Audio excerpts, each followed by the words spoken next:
ભાવનગર જિલ્લામાં રહેતા આ ખેડૂતે ટામેટાની ખેતી કરી.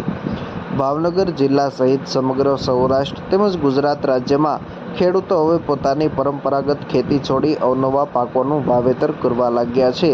ખેડૂતો ટૂંકા સમયગાળામાં તૈયાર થતા પાકોનું વાવેતર કરી તેમાંથી લાખો રૂપિયાનું ઉત્પાદન મેળવતા થયા છે.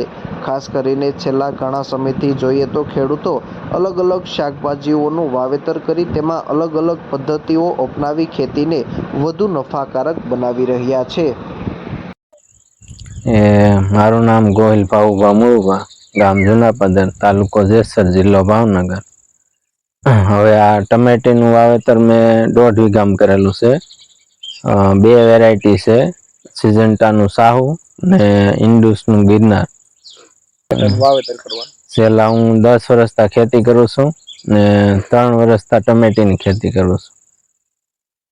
હાલ તમે જે ટમેટીનું વાવેતર કર્યું છે એમાં મલ્ચિંગ અને મંડપ પદ્ધતિ પણ અપનાવી છે, શું ફાયદો થાય છે?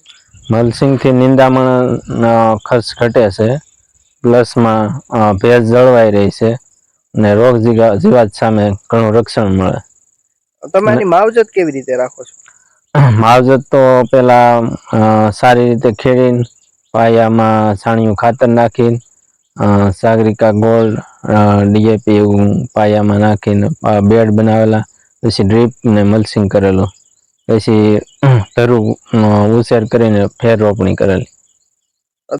ભાવનો તો અંદાજિત ન કહી શકાય, પણ ટમેટીમાં ટૂંકમાં નફાવાળી ખેતી ખરી ભાવ રહી તો.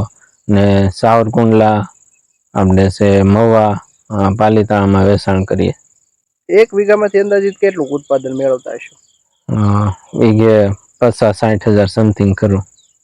ભાવનગર જિલ્લાના જેસર તાલુકાના જુનાપાદર ગામે રહેતા ખેડૂત છેલ્લા 10 વર્ષથી ખેતીના વ્યવસાય સાથે સંકળાયેલા છે.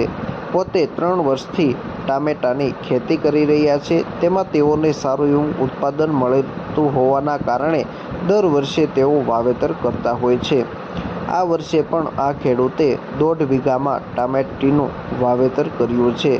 ઉત્પાદન આવ્યા બાદ સાવરકુંડલા, પાલીતાણા સહિત અલગ અલગ માર્કેટમાં તેનું વેચાણ કરી રહ્યા છે.